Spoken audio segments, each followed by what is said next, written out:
Nous sommes de retour sur Direct Investisseur en compagnie de Mathieu Driol, responsable du trading action chez Day by Day, fan d'Eric Cantona. Bonjour Mathieu. Bonjour. Alors, on va parler action avec Oui. vous ce matin, notamment d'une valeur bancaire, enfin, liée au service bancaire. Il y a plein de choses à dire sur les indices. J'ai mis le CAC 40 à l'écran dans un premier temps. Pourquoi? Parce qu'il semble qu'il sort de consolidation. Ça faisait 6 jours qu'on faisait pas grand chose. Une semaine qui effectivement, je proposais pas beaucoup d'idées parce qu'en consolidation, pas de tendance, moi je traite pas trop. Là on repart, ça y est, on sort par le haut, on accélère ce matin. Et donc des idées en pagaille. Alors le problème du secteur bancaire, du secteur ressources de base et du secteur du pétrole, c'est qu'ils sont déjà partis très fort, très vite. Toutes les plus fortes hausses sont des secteurs soit liés au pétrole, donc parapétrolière, pétrolière. Mais le problème, c'est les stops, quoi. Mais oui. Sur le secteur banque, c'est pareil. Il y a un effet rattrapage de ces deux secteurs qui étaient mal orientés depuis le début de l'année. Ils souffraient beaucoup. Qui justement sont les deux plus forts actuellement. En fait, c'est lié à des positions, je pense, de rachat de short qui sont massives. Qu'est-ce qui se passe dans un rachat de short? C'est que vous courez après le papier. Vous cherchez pas à comprendre qu'est-ce qui se passe, etc. Vous débouclez et un petit peu comme des gros bourrins et c'est pas grave. Vous sortez. Ce qui, par exemple, sur le secteur banque nous fait ça. Hier, un plus bas à 184,50. Aujourd'hui, on vaut déjà 192 sur le secteur. On a pris 8 points, 5%. Sur un secteur, 5%. Sur les valeurs, ça peut en faire 10. Donc, si on veut traiter sur les banques, il faut accepter quasiment 10% de stop. Ce qui, pour moi, est un petit peu beaucoup. Donc, je me suis... Mais vous avez trouvé une valeur. Plein. J'en ai notamment plein. Euraseo. Oui, j'en ai plein. J'en ai trouvé plein. J'ai beaucoup traité ce matin. Parce qu'on sort de conso, donc on reprend une tendance, je sais pas jusqu'où elle va aller, mais d'un autre côté c'est pas mon problème, je vois que ça monte, alors je rentre, je réfléchis pas trop, faut pas réfléchir quand c'est comme ça. C'est bête et méchant, mais bon, Euraseo, on avait un premier triangle, on en avait parlé ici, on en est sorti par le haut, et on a refait un deuxième petit triangle dont on sort par le haut, donc ça se poursuit, tout simplement. Ça grimpe, j'ai aucun signe de faiblesse, vous voyez, impulsion, petite consolidation, on franchit 63,06, on accélère, le stop on le met sous le dernier creux, sous 62,20 grosso modo. La cible, comme pour le premier triangle, on prend l'impulsion précédente qu'on projette au point bas de la conso et ça nous donne une cible 66,23, vous voyez. Et on rentre en position maintenant. On va attendre un petit pullback. Alors, on n'est pas sur des marchés qui font des pullbacks. Donc là, on rentre maintenant. Les marchés, ils sortent de conso. Ça faisait 6 jours qu'ils consolidaient, ils partent. Donc moi, un pullback maintenant, ça me plaît pas. Je veux que ça accélère. Donc, si je veux que les indices accélèrent, compliqué d'attendre un pullback sur les valeurs. Alors, idéalement, c'est 63,06 qu'il faut payer. Mais personnellement, j'attendrai pas. Ouais, de peur de rater le coche. Alors vous-même, vous êtes rentré en position. Oui, je suis rentré. Voilà, je suis rentré en position sur Euraseo. J'en ai rentré 5 ou 6 ce matin. Je suis rentré en position sur Saint-Gobain. Pourquoi? Là aussi, impulsion haussière, consolidation. On franchit la résistance. Donc, on est censé accélérer. Vous voyez le débordement ici de cette petite résistance à 38,36. Donc c'est là qu'on met le stop? Ah non, ça c'est le stop, il est toujours sous le dernier creux. Sous le dernier, d'accord. Voilà, 37,04. Éventuellement, si on revient sur 38,36, on optimise son prix d'entrée et derrière ça doit repartir à la hausse. Qu'est-ce que j'ai trouvé d'autre? L'objectif sur Saint-Gobain? C'est vrai, sans objectif, c'est beaucoup moins rigolo. Même cause, même conséquence. Je prends l'impulsion. Une belle impulsion là.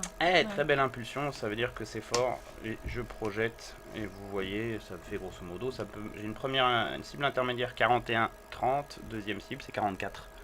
Donc j'ai pas mal d'upside. J'ai un autre titre qui reprend quelques couleurs, c'est Iliad. Alors c'est un peu moins puissant. mais on va dire c'est un trend qui peut me porter un peu plus. Donc celle-là, ça sera moins de l'accélération, on va dire un peu plus de swing.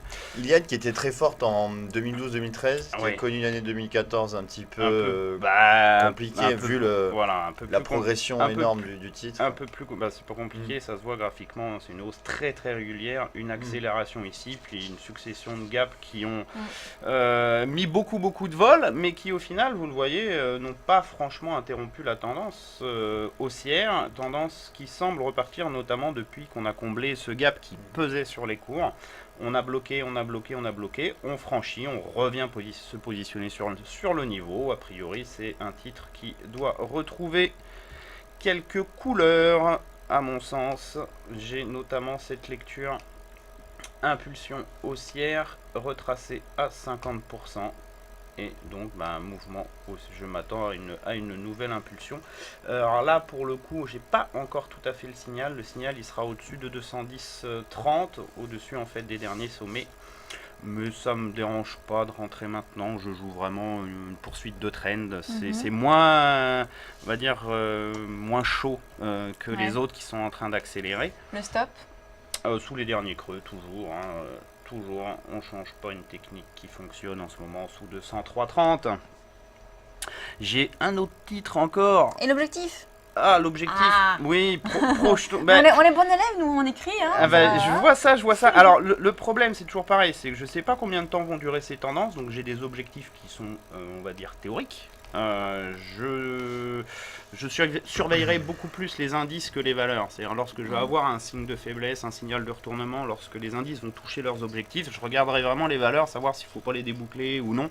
Parce qu'on est quand même haut sur les indices. Alors, si on accélère et qu'on réaccélère un peu trop fort derrière, ça peut consolider. Donc je vais vraiment baser, on va dire, plus mes objectifs, mes stops sur les indices et les adapter après sur les titres. Sur Iliad, vous voyez, projection d'impulsion 229,35 si je veux être précis. Parfait. Une autre valeur? Oui, plein, je vous ai dit plein. Renault, très belle configuration, impulsion haussière très franche, comme vous le voyez à l'écran. Une petite consolidation, je vous le donne en 1000, en triangle. La figure, c'est votre figure préférée, ça? Moi, j'ai pas de préférence, je constate. Les triangles ont très bien fonctionné ces derniers temps. J'en ai vu partout, j'en revois, et je les rejoue, tout simplement. Je veux dire, je reste assez pragmatique là-dessus. Il est à noter, Renault, que ce matin, sa filiale Nissan a fait état d'une progression de ses ventes en Chine de 30%. Pour 2014, qui peut-être explique la progression du titre. Oui, parce que dans la capitalisation boursière de Renault, grosso modo, vous avez déjà la moitié de Nissan. Oui. Donc c'est 116 000 véhicules vendus en Chine le mois dernier. C'est correct. Oui, on va dire ça comme ça. Bon, en tout cas, si vous me l'apprenez, moi j'en suis très content, mais c'est pas la raison qui me fait rentrer sur Renault, c'est cette sortie de triangle, gap haussier ici. C'est pour moi donc le début d'une nouvelle impulsion. Idéalement sur Renault, soit on paye maintenant, soit on attend un petit pullback vers 70, le haut du triangle. Comme d'hab, si vous attendez le pullback, vous n'êtes pas sûr de rentrer. Bon, voilà, ça c'est une décision propre à chacun que je ne conteste pas. Idéalement, sinon vous rentrez une demi-ligne maintenant, une demi-ligne sur pullback. Bon, ça c'est du money management. Chacun voit midi à sa porte. Moi je suis déjà rentré, donc le problème ne se pose pas. Projection 74,46 puis 79, ça reste très haussier, tout simplement. Puis je pourrais vous en donner encore d'autres. Une dernière, allez. Une dernière. Edenred. Allez. Une petite dernière rapidement. Alors Edenred, la configuration c'est pas tout à fait la même. Comme quoi on essaye de trouver des choses. J'ai eu ici une impulsion haussière très franche, un nouveau plus haut historique. C'est toujours pour moi les plus hauts historiques un signe de force. J'ai donc cette impulsion que je retrace. On consolide à l'heure actuelle sur les 38,2% de retracement. Vous le voyez, cette pression ici, on travaille le support mais on ne le casse pas. J'ai notamment la construction d'une figure d'épuisement. C'est un biseau descendant dont on essaye là à l'heure actuelle de sortir par le haut. Pour moi, ça doit relancer la tendance au minimum vers les sommets, vers 27,10. Et si le cœur lui en dit et qu'elle franchit 27,10, il n'y aura plus grand chose pour retenir le titre vu qu'on sera sur des nouveaux sommets. Et là, on rentre maintenant. Oui. Pareil, ouais. Oui. Très bien. Eh bien, c'est parfait. Merci Voilà. beaucoup. Mathieu Driol, donc responsable du trading action chez Day by Day, pour toutes ces recommandations. Donc, je répète, Eurasio, Renault, Saint-Gobain, Iliad, Edenred. Et puis, il y avait quoi d'autre? C'est tout, hein? C'est déjà pas mal. C'est déjà bien. Merci beaucoup. À très bientôt. On marque une pause et on se retrouve tout de suite pour la suite de Direct Investisseur.